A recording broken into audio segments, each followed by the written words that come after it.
اس لیے یہ ہمارے ایمان کا حصہ نہیں ہے، بلکہ یہ ہمارا عین ایمان ہے کہ ہم صحابہ کرام اور صحابہ کرام میں سے جو اہل بیت ہیں ان کی عظمت کو بیان کریں، ان کے مقام کو بیان کریں، ان کی خدمات کو بیان کریں۔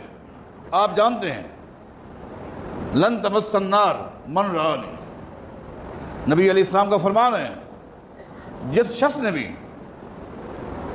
نے بھی مرد ہو یا عورت ایمان کی حالت میں ایک مرتبہ مجھے دیکھ لیا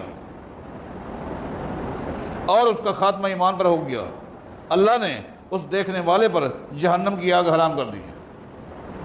جنت واجب ہے۔ تمام صحابہ، تمام صحابیات اور صحابہ اور صحابیات میں سے تمام اہل بیت جنتی ہیں، ان پر جنت واجب ہے، جہنم حرام ہے۔ مختلف مواقع پر نبی علیہ السلام نے بعض خوش نصیبوں کو نام لے کر جنت کی خوشخبری دی ہے، اور خاص طور پر ایک موقع پر نبی علیہ السلام نے 10 صحابہ کا نام لے کر فرمایا، ابو بکر فی الجنہ و عمر فی الجنہ و عثمان فی الجنہ و علی فی الجنہ و زبیر فی الجنہ و طلحہ فی الجنہ و سعد فی الجنہ و سعید فی الجنہ و عبد الرحمن بن عوف فی الجنہ و ابو عبیدہ بن الجراح فی الجنہ۔ کیا ہی وہ منظر ہوگا کہ نبی علیہ السلام نے ایک ہی مجلس میں ان 10 خوش نصیبوں کا نام لے کر جنت کی بشارت دی، جن کو آپ عشرہ مبشرہ کہتے ہیں۔ ان عشرہ مبشرہ میں سے 5 کا تفصیل کے ساتھ ذکر ہو چکا۔ آج سیدنا زبیر بن عوام رضی اللہ تعالیٰ عنہ کا ذکر کرتے ہیں۔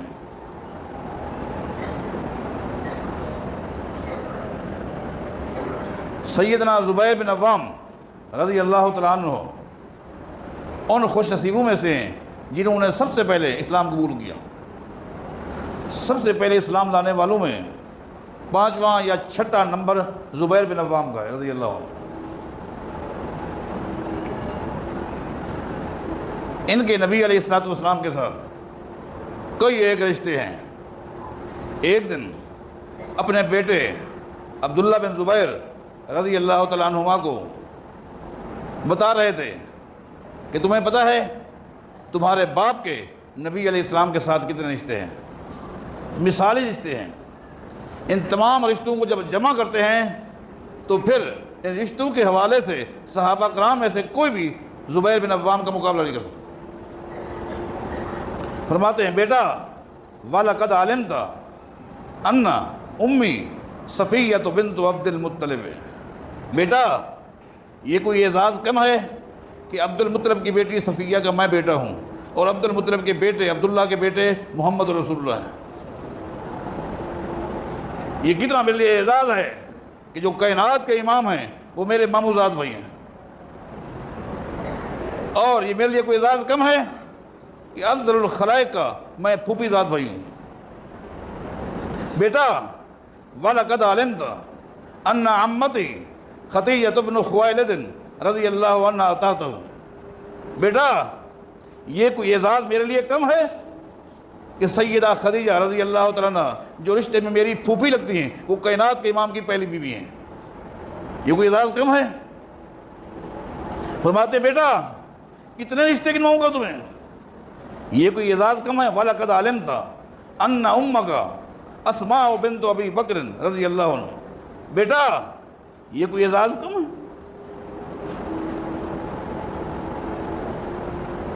یہ کوئی اعزاز کم ہے کہ اس امت کے افضل ترین انسان، اس امت کے افضل ترین انسان ابو بکر صدیق ہیں رضی اللہ عنہ، ان کی بڑی بیٹی میری بیوی ہے، سب سے چھوٹی سید عائشہ محمد مصطفیٰ کی بیوی ہے، میں پیغمبر کا ہمزلف ہوں۔ رشتے دیکھیے کیا گہرا تعلق ہے، مثالی رشتے ہیں، مثالی تعلق ہے زبیر بن عوام کا رضی اللہ عنہ۔ یہ کوئی اعزاز کم ہے کہ نبی علیہ السلام نے ایک موقع پہ فرمایا تھا، لِكُلِّ نَبِيٍّ حَوَارِيٌّ، لِكُلِّ نَبِيٍّ حَوَارِيٌّ، لوگو اللہ نے زمین پر جتنے انبیاء بھیجے ہیں ہر نبی کو اللہ نے ایک گارڈ دیا ہے جو ہر وقت نبی کے ساتھ ہے، ہر وقت نبی کے ساتھ ہے، وہ گارڈ تھا، ہر نبی کو اللہ نے ایک گارڈ دیا ہے، وہ حواری الزبیر و طلحہ، تو اللہ نے محمد کو 2 گارڈ دیے ہیں۔ ایک زبیر ہے، ایک طلحہ ہے رضی اللہ عنہ۔ جب آپ زبیر بن عوام رضی اللہ عنہ کی سیرت پڑھیں گے تو پتہ چلے گا نبی علیہ الصلوۃ والسلام کی زندگی میں جتنے مارکے ہوئے، ہر مارکے میں زبیر محمد مصطفیٰ کے ساتھ ہیں صلی اللہ علیہ وسلم۔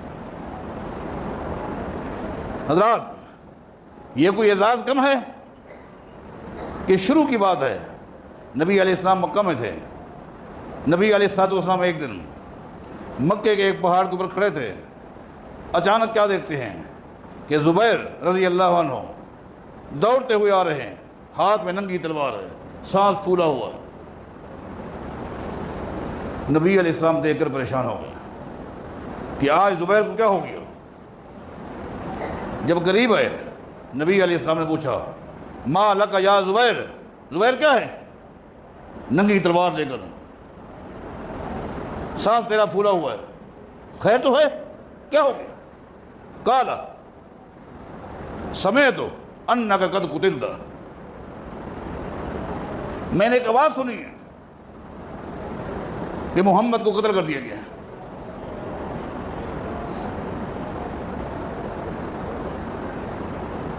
جب میں نے سنا کہ محمد کو شہید کر دیا گیا ہے صلی اللہ علیہ وسلم، تو سب سے پہلے میں آپ کو تلاش کرنے کے لیے نکلا ہوں۔ نبی علیہ السلام فرماتے ہیں فما اردت ان تصنع، اگر ایسا ہو چکا ہوتا جیسا تو نے سنا، اگر ایسا ہو چکا ہوتا ما صنعت، تو کیا کرتا؟ پھر تو کیا کرتا؟ قال لا اترک احدا منهم الا قتلتهم، اگر ایسا ہو چکا ہوتا جیسا کہ میرے کان میں آواز آئی، پھر مکے کی سرزمین میں کلمہ پڑھنے والوں کو چھوڑ کر ایک بندے کو بھی نہیں چھوڑتا، تلوار کی ضرب دیتا ہوں۔ فضحک رسول اللہ صلی اللہ علیہ وسلم، زبیر رضی اللہ عنہ کا یہ جملہ سن کر نبی علیہ الصلوۃ والسلام ہنسنے لگ گئے، اور جب سے نبی علیہ الصلوۃ والسلام کے کندھوں پر نبوت کا بوجھ رکھا گیا اس وقت سے آپ کبھی نہیں ہنسے تھے، اتنا وزن تھا نبوت کا، وزن رسالت کا بوجھ، کبھی بھی کسی نے نبی علیہ السلام کو ہنستے ہوئے نہیں دیکھا تھا۔ آج پہلی مرتبہ زبیر نے اللہ کے نبی کو ہنستے ہوئے دیکھا۔ فضحک رسول اللہ صلی اللہ علیہ وسلم، نبی علیہ الصلوۃ والسلام ہنسنے لگ گئے۔ وخلا رداءہ والبسہ، حدیث کے الفاظ ہیں فخلا رداءہ والبسہ، اس وقت نبی علیہ الصلوۃ والسلام نے ایک چادر اوڑھی ہوئی تھی، ایک چادر اوڑھی ہوئی تھی۔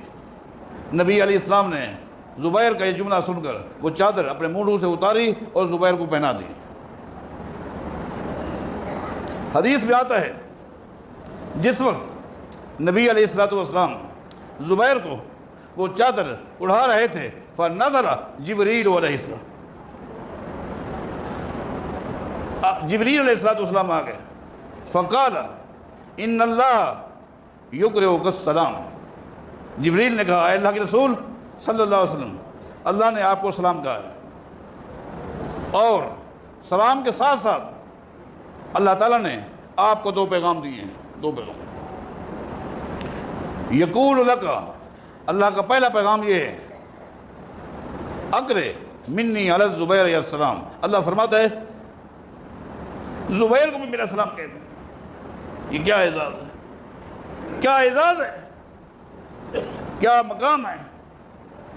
میں آخر میں، آج تو ممکن نہیں ہے، دوبارہ زندگی نے ساتھ دیا، اگلے نشست میں بتاؤں گا اس ہستی کے بارے کیا کہا گیا۔ یہ مقام ہے کہ اللہ تعالیٰ جبریل کے ذریعے پیغام دے رہا ہے اقرئ منی علی الزبیر علیہ السلام، اے میرے پیغمبر زبیر کو میرے سلام کہہ دیں۔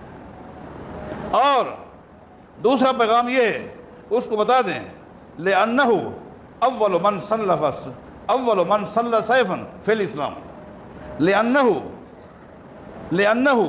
اول من صلی سیفا فی الاسلام، زبیر کو بتا دو کہ دین اسلام میں اس امت کے اندر اسلام کے لیے، دفاع اسلام کے لیے حفاظت اسلام کے لیے، اسلام کی سربلندی کے لیے سب سے پہلے آپ نے تلوار کو نکالا ہے۔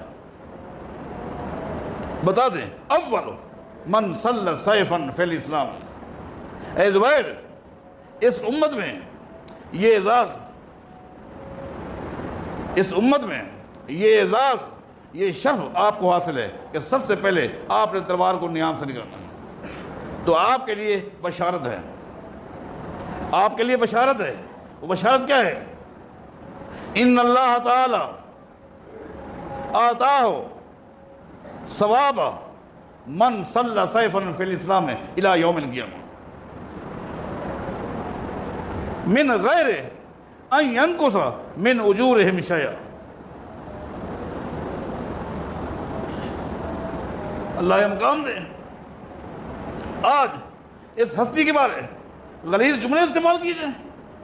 حضرت طلحہ، زبیر، سیدہ عائشہ، حضرت معاویہ رضی اللہ عنہ اجمعین وعلیہم السلام اجمعین، میں اگر رضی اللہ عنہ کہتا ہوں تو میں باغی بھی کہتا ہوں کہ بھائی عبداللہ ابن زبیر جو ہے نا جی، ان کا کوئی کنڈکٹ ٹھیک نہیں تھا۔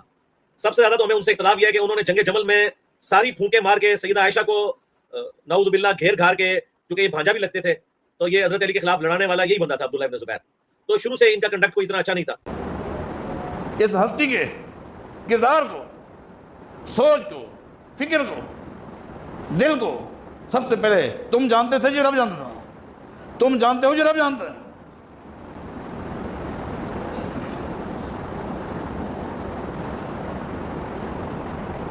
ان اللہ تعالی آتاہ ثواب کل من صلی سیفاً فی الاسلام الی یوم القیامہ من غیر ان ینقص من اجورہم شیئا۔ بتا دو، اللہ کہہ رہا ہے آج کے بعد قیامت تک زمین کی پشت پر جب تک قیامت قائم نہیں ہوتی، جو شخص بھی دین کی سربلندی کے لیے، دین کی حفاظت کے لیے، دین کی ترویج کے لیے جو بھی تلوار اٹھائے گا یا تلوار کے علاوہ جو بھی اس دور کا اسلحہ اٹھائے گا، جتنا اجر اس کو ملتا رہے گا اتنا اجر قیامت تک زبیر کو ملتا رہے گا۔ من غیر ان ینقص من اجورہم شیئا۔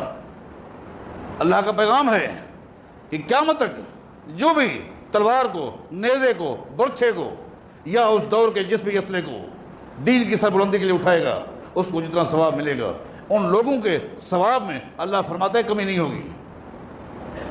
من غیر ان ینقص من اجورہم شیئا، ان کے ثواب میں کوئی کمی نہیں ہوگی، ان کو جتنا ثواب ملنا چاہیے اتنا ملے گا، لیکن ان تمام کے برابر زبیر کو قیامت تک ثواب ملتا رہے گا۔ بتاؤ، یہ مقام کوئی کم ہے؟ یہ شان کوئی کم ہے؟